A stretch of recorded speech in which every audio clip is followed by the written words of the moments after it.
Mukund history के YouTube channel पर आप सभी का स्वागत है। आइए देखते हैं अपना प्रश्न। अंग्रेजों ने किस काल से किस काल तक अधीनस्थ पार्थक्य की नीति अपनाई थी?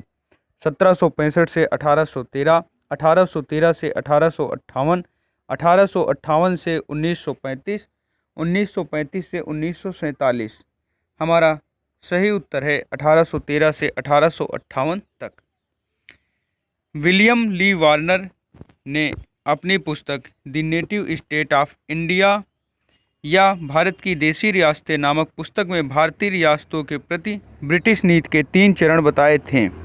घेरे की नीति, इस नीति का निर्माता वारेन हेस्टिंग था। इस नीति का प्रारंभ 1765 में इलाहाबाद की संधि से हुआ था। लॉर्ड वेलेस्ली की सहायक संधि की नीति ने घेरे की नीति या रिंग फेंस को मजबूत किया था। इस नीति का अनुपालन ब्रिटिश सरकार ने 1765 से 1813 तक की थी। इसे अहस्तक्षेप और सीमित उत्तरदायित्व वाली नीति भी कहते हैं।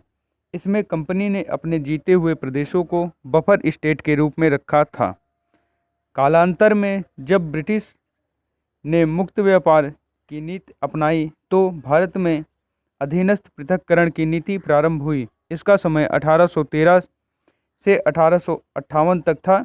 इसे अधीनस्थ पार्थक्य की नीति भी कहते हैं।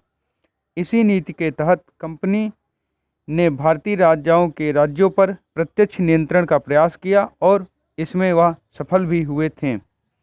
1857 की क्रांति के बाद अंग्रेजों को एक नीति की आवश्यकता पड़ी और 1858 से 1935 तक अधीनस्थ संघ की नीति अपनाई गई। इसके अंतर्गत राज्यों के विलय पर पाबंदी लगा दी गई तथा राजाओं को गोद लेने का अधिकार भी दे दिया गया था। 1876 में महारानी विक्टोरिया को भारत की साम्राज्ञी घोषित कर दिया गया और ब्रिटिश सर्वोच्चता को वैधानिक रूप दिया गया। 1935 के अधिनियम में भारतीय राज्यों को एक संघ बनाने की बात की गई, जिस कारण विद्वान 1935 से 1947 तक ब्रिटिश शासन की नीति को समान संघ की नीति कहते हैं। हम बता दें कि विलियम ली वार्नर की पुस्तक में केवल घेरे की नीति, अधीनस्थ पृथक्करण की नीति और अधीनस्थ संघ की नीति ही बताई गई थी।